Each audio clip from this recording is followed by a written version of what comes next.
আমরা numerical analysis নিয়ে আলোচনা করছিলাম। প্রাথমিক চ্যাপ্টারে আমরা পড়েছি। পরবর্তী অধ্যায় সেখানে আমরা ফরওয়ার্ড ডিফারেন্স, ব্যাকওয়ার্ড ডিফারেন্স এগুলো নিয়ে আলোচনা হবে। সেক্ষেত্রে প্রথমে আমরা ফরওয়ার্ড ডিফারেন্স নিয়ে আলোচনা করছি। এক্ষেত্রে y = f(x) একটা ফাংশন ইন্টারভ্যাল ab এর মধ্যে ডিফাইন্ড, এবং সেক্ষেত্রে এই ab ইন্টারভ্যালটাকে আমরা কতগুলো কনজিকিউটিভ ভ্যালু নিয়েছি। Let us consider the consecutive values of x differing by h। এখানে এ বি যে ইন্টারভ্যাল, সেই ইন্টারভ্যালের মধ্যে আমরা কতগুলো পয়েন্ট নিয়েছি। এখানে পয়েন্টগুলো x0 থেকে শুরু করে x0 পয়েন্টটা এর সাথে সমান, x1 হচ্ছে গিয়ে x0 প্লাস h, অর্থাৎ এই পয়েন্টগুলোর মধ্যে গ্যাপ হচ্ছে গিয়ে h, এটা হচ্ছে গিয়ে step length differing by h। তাহলে প্রথম পয়েন্ট x0, তারপর x0 plus h, x0 plus 2h, এভাবে শেষের পয়েন্টটা হবে গিয়ে xn, যেটা x0 প্লাস nh, যেটা b এর সাথে সমান।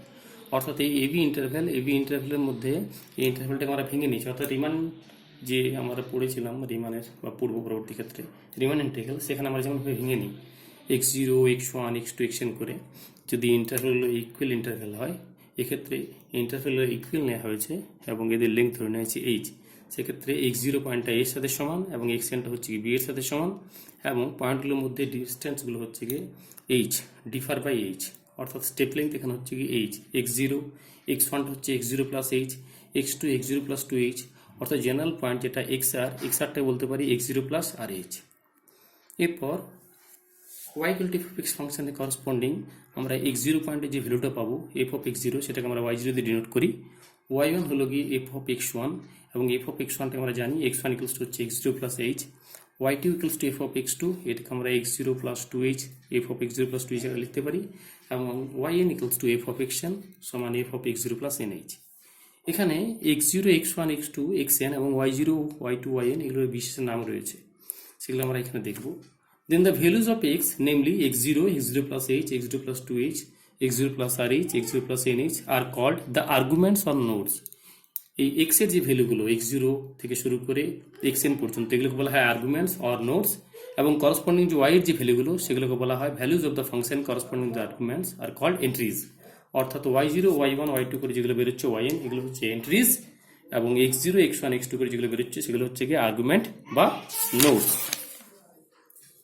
এরপর আমরা কি করে ডিফারেন্সটা বার করা হবে, ফরওয়ার্ড ডিফারেন্সটা। সেক্ষেত্রে এখানে কতগুলো এক্সাম্পলের সাহায্যে আমরা দেখব কীভাবে ফরওয়ার্ড ডিফারেন্সটা বার করব। যেমন ডেল্টা f(x0) হচ্ছে গিয়ে f(x0 plus h minus f(x0), অর্থাৎ এই x0 পয়েন্টের পরবর্তী পয়েন্ট যেটা x0 plus h, f(x0 plus h minus f(x0), এই দুটো ডিফারেন্সটা হচ্ছে ডেল্টা f(x0). আবার f(x0 প্লাস h)টাকে আমরা y1 বলে জানি, y1 মাইনাস y0, এটাকে আমরা ডেল্টা y0 হিসাবে প্রকাশ করি, কারণ f(x0) যেটা f(x0) জায়গায় আমরা y0 লিখতে পারি, তাহলে এটা হচ্ছে ডেল্টা y0। একই রকমভাবে ডেল্টা f(x0 প্লাস h), এটার ভ্যালু হয়ে যাবে f(x0 plus 2h minus f(x0 plus h) বা y2 minus y1 = delta y1। এখানে বেশ কয়েকটা ডেল্টা 2 আকারে লেখা রয়েছে। ডেল্টা 2টা হচ্ছে গিয়ে ডেল্টার দুবার অ্যাপ্লিকেশন, রিপিটেড অ্যাপ্লিকেশন। তো এখানে আমরা দেখব কি করে ডেল্টা 2 f(x0) বা ডেল্টা 2 y0 এর মান বের করা হচ্ছে। তো প্রথমত f(x0) যদি ডেল্টা f(x0) এটাকে আমরা নিই ডেল্টা অফ ডেল্টা f(x0), তো সেক্ষেত্রে আমরা ক্যালকুলেশনটা এভাবে দেখতে পারি। আমাদের ডেল্টা 2 f(x0) সেটা হচ্ছে কি এইভাবে ক্যালকুলেশনটা আসবে কি ডেল্টা 2 f(x0), আসলে এটা হচ্ছে ডেল্টা অফ ডেল্টা f(x0). তো যেহেতু স্টেপ লেংথ h, তাহলে এটা হচ্ছে ডেল্টা f(x0) মানে হচ্ছে f(x0 plus h minus f(x0), এরপর এটা আসলে হয়ে যাবে delta f(x0 plus h minus delta f(x0), এরপর এটার পরে ডেল্টা f(x0 প্লাস h এর মানটা হয়ে যাবে f(x0 প্লাস h এর সাথে আরও একটা h যোগ হয়ে যায় h plus h 2h minus f(x0 plus h, ঠিক আছে, মাইনাস এই যে ডেল্টা f(x0) এটার ভ্যালু হচ্ছে কি f(x0 plus h minus f(x0). তাহলে পুরো ক্যালকুলেশনটা দাঁড়াচ্ছে কি f(x0 plus 2h minus f(x0 plus h minus f(x0 plus h plus f(x0), অর্থাৎ f(x0 প্লাস 2h, এই দুটোই কি রয়েছে মানে minus 2 into f(x0 plus h plus f(x0), এটা আসলে হলো গিয়ে y2, x0 plus 2 to y2, f(x0 plus 2 to y2 minus 2y1 plus y0। অর্থাৎ এই যে ডেল্টা 2 f(x0) অর্থাৎ আমরা বলতে পারি delta two F of x0 মানে হচ্ছে y0 ইকুয়ালস টু হচ্ছে y2 minus 2y1 plus y0। একই রকমভাবে যদি আমাদের এটা দরকার হয় ডেল্টা টু y1 দরকার হয় তাহলে একটা করে বেড়ে যাবে, এটা y3 minus 2y2 plus y1। এই আকারে ক্যালকুলেশনটা আসবে। তো আমরা এই আকারে ক্যালকুলেশন প্র্যাকটিস করব, তাহলে আমাদের ধারণাগুলো আসবে। তো সেক্ষেত্রে আমরা এখানে ক্যালকুলেশনগুলো দেওয়া রয়েছে, এই ক্যালকুলেশনটা একটু দেখলে বোঝা যাবে। Delta two F of x0 plus a অর্থাৎ ডেল্টা টু y1, যেটা আমরা এক্ষুনি করলাম, y1 যদি হয়ে যায় তাহলে y3 minus 2y2 plus y1। আচ্ছা, একই রকমভাবে আরও একটা করে দেওয়া হয়েছে delta two F of x0 plus 2h, মানে এটা ডেল্টা টু y2 বলতে পারি। সেক্ষেত্রে এই ক্যালকুলেশনটা আসবে। এগুলো গেলেও আমরা ফরওয়ার্ড ডিফারেন্সের ক্যালকুলেশন কীভাবে করব। এরপর এখানে বেশ একটা রিলেশন রয়েছে ফরওয়ার্ড ডিফারেন্সের। তার আগে ব্যাকওয়ার্ড ডিফারেন্সের রিলেশনটা আমরা দেখে নিই। এটা ছিল ফরওয়ার্ড ডেল্টা, ব্যাকওয়ার্ড ডেল্টা ডিফিনিশনটা আমরা এবার দেখব। তো এখানে প্রাথমিকটা রয়েছে ব্যাকওয়ার্ড ডিফারেন্সটা কি। If y0 equals to F of x0 y1, যেভাবে আমরা পড়ে এসেছি সেই আকারে যদি হয়ে থাকে তাহলে আমাদের এখানে স্টেপ লেংথ h বলা রয়েছে। এরপর এখানে ডেফিনিশনটা রয়েছে ব্যাকওয়ার্ড ডেল্টা। এটা হচ্ছে backward delta. Backward delta F of x0 plus h, অর্থাৎ এটাকে y1ও বলা যেতে পারে। এটা হচ্ছে যে ভ্যালুটা রয়েছে তার আগের ভ্যালুটা, যে ভ্যালুটা রয়েছে সেই ভ্যালুটা মাইনাস আগের ভ্যালুটা, F of x0 plus h minus F of x0, অর্থাৎ y1 মাইনাস y0। এটা আমরা বলবো ব্যাকওয়ার্ড ডেল্টা 1।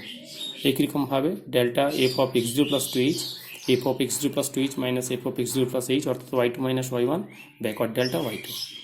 একই রকমভাবে delta two F of x0 plus 2h, এটা repeated application of backward delta. সেখানে ক্যালকুলেশন আমরা ফরওয়ার্ড ডেল্টা যেমনভাবে করেছি ব্যাকওয়ার্ড ডেল্টা সেভাবে হবে গিয়ে। এক্ষেত্রে দুটো জায়গা আমাদের ভালো করে খেয়াল রাখতে হয়। সেটা হচ্ছে কি জেনারেল আকারটা। জেনারেল আকারটা কেমন ধরনের হবে কি, তো এই ক্ষেত্রে একটা জেনারেল আকার রয়েছে, এই আকারটা একটা জেনারেল আকার রয়েছে। এরই বিস্তৃত আকার আমরা পরবর্তী ক্ষেত্রে দেখব, এর বিস্তৃত আকারগুলো। ঠিক, এরপর দুটো টেবিল রয়েছে, একটা ফরওয়ার্ড একটা ব্যাকওয়ার্ড ডেল্টা টেবিল। তো আমরা সেই টেবিলটা আবার দেখিনি, টেবিলটা কীভাবে লিখতে হয়। এখানে একটা প্রবলেম রয়েছে, একটা টেবিল রয়েছে। Suppose we are given a set of values of A function F of x as below, x এবং এফ অফ এক্স। এক্সের ভ্যালু 0 হলে এফ অফ এক্স 12, এক্সের ভ্যালু 1 হলে এফ অফ এক্স 15, 2 হলে 20, 3 হলে 27, 4 হলে 39, 5 হলে 52। এইটাকে আমরা ফরওয়ার্ড ডিফারেন্স টেবিল লিখব আকারে। এই টেবিলটা আমরা দুভাবে লিখতে পারি, একটা ডায়াগোনাল আকারে, একটা হরিজন্টাল আকারে। দুটোই আমাদের প্রকাশভঙ্গি রয়েছে। বেশিরভাগ ক্ষেত্রে আমরা এই ডায়াগোনাল আকারটা ব্যবহার করে থাকি। তো সেক্ষেত্রে কীভাবে করা হয় না, এক্সের ভ্যালু প্রথমে লিখে নেওয়া হলো, 0, 1, 2 করে 5 পর্যন্ত রয়েছে। এক্ষেত্রে সবারই কিন্তু স্টেপ লেন্থটাই কি এক রয়েছে। 0 থেকে 1 ডিফারেন্স 1, 1 এবং 2 ডিফারেন্স 1, 2 এবং 3 ডিফারেন্স 1, 3, 4 ডিফারেন্স 1, 4, 5 ডিফারেন্স 1, অর্থাৎ এক্ষেত্রে step length h equals to 1। F of এক্সের মানগুলো দেওয়া রয়েছে 12, 15, 20, 27, 39, 52। এরপর আমরা ডেল্টা ওয়াই করবো। ডেল্টা ওয়াই হচ্ছে কি পরেরটা থেকে প্রথমটা বিয়োগ, মানে 15 থেকে 12 বিয়োগ করে 3, এই 3টা ঠিক মাঝ বরাবর লিখব, 12 এবং 5-এর মাঝ বরাবর। 20 এবং 15 ডিফারেন্স 5 মাঝ বরাবর, 27 এবং 20 ডিফারেন্স 7, 39, 27 ডিফারেন্স 12, 52 এবং 39 ডিফারেন্স 13, ঠিক মাঝ বরাবর লিখেছি। এরপর ডেল্টা টু ওয়াইটা কী হবে, এই দুটো ডিফারেন্স আগের মতোই, 5 থেকে 3 বিয়োগ হলে 2, 7 থেকে 5 বিয়োগ হলে 2, 12 থেকে 7 বিয়োগ হলে 5, 13 থেকে 12 বিয়োগ হলে 1। একই রকমভাবে ডেল্টা 3y, 2 থেকে 2 বিয়োগ হলে 0, 5 থেকে 2 বিয়োগ হলে 3 এবং 1 থেকে 5 বিয়োগ হলে -4। ডেল্টা 4 একই রকমভাবে 3 থেকে 0 বিয়োগ হলে 3, -4 থেকে 3 বিয়োগ হলে -7, শেষমেশ এটা -10। এটা হয়ে গেল আমাদের ডায়াগোনাল আকারে। এই ডায়াগোনাল আকারে যদি না লিখে আমরা এই টেবিলটাকে আমরা ফরওয়ার্ড ডিফারেন্স টেবিল হরিজন্টাল আকারে লিখি, তাহলে একই রকমের থাকবে, শুধু এই লেখাটা যেটা আমরা মাঝ বরাবর লিখছিলাম সেটা মাঝ বরাবর না লিখে আমরা সোজা এই যে লাইনটা রয়েছে এই লাইন বরাবর সোজা যেভাবে রয়েছে সেই আকারে লিখে যাব। এই আকারটা আমরা মাঝ বরাবর লিখছিলাম, মাঝ বরাবর না লিখে ঠিক প্রথম লাইন বরাবর লিখে যাব। যে ভ্যালুগুলো আসছে প্রথমত এখানে 15 থেকে 12 বিয়োগ করে 3 হলো, 20 থেকে 15 বিয়োগ করে 5 হলো, ঠিক পরপর লিখে আসবো। তাহলে একটা একটা করে কমে কমে আসবে। যেমন 5 আর 3 বিয়োগফলটা 2 লিখেছি, 7 আর 5 বিয়োগফলটা এখানে আসবে, 12 আর 7 বিয়োগফলটা এখানে আসবে, 12 আর 13 আর 12 বিয়োগফলটা এখানে আসবে। ঠিক এই আকারটা হচ্ছে হরিজন্টাল আকার। এটা হচ্ছে দুটো প্রকার, একটা ডায়াগোনাল আকার, একটা হরিজন্টাল আকার। এরপর মানগুলো আমরা কোথা থেকে পাবো, যেমন ডেল্টা টু এফ অফ 3 মান চাই। প্রথমত এটা 1 আসছে, কী করে আসছে দেখো, এই টেবিলটা থেকে পেয়ে যাবো ডেল্টা টু এফ অফ 3। তাহলে প্রথমত আমরা দেখতে এফ অফ 3 কোনটা, এটা হচ্ছে এফ অফ 3, এফ অফ 3।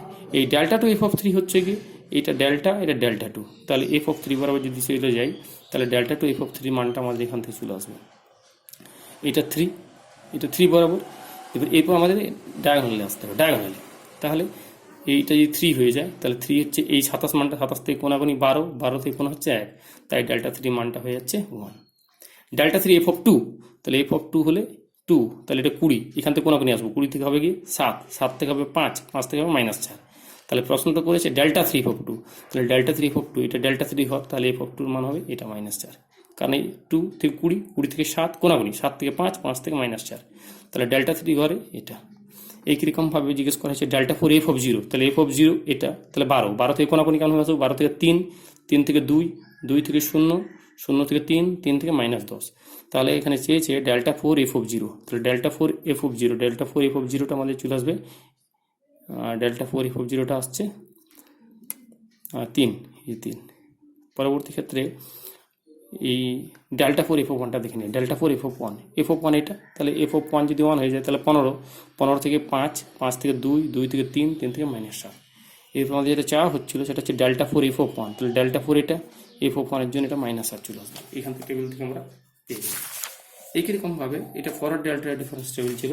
এইরকমভাবে আমরা যদি ব্যাকওয়ার্ড ডেল্টা দেখি, ব্যাকওয়ার্ড ডেল্টাতে কীভাবে কি একই প্রবলেম রয়েছে। Let us consider the set of values of a function f of x as follows.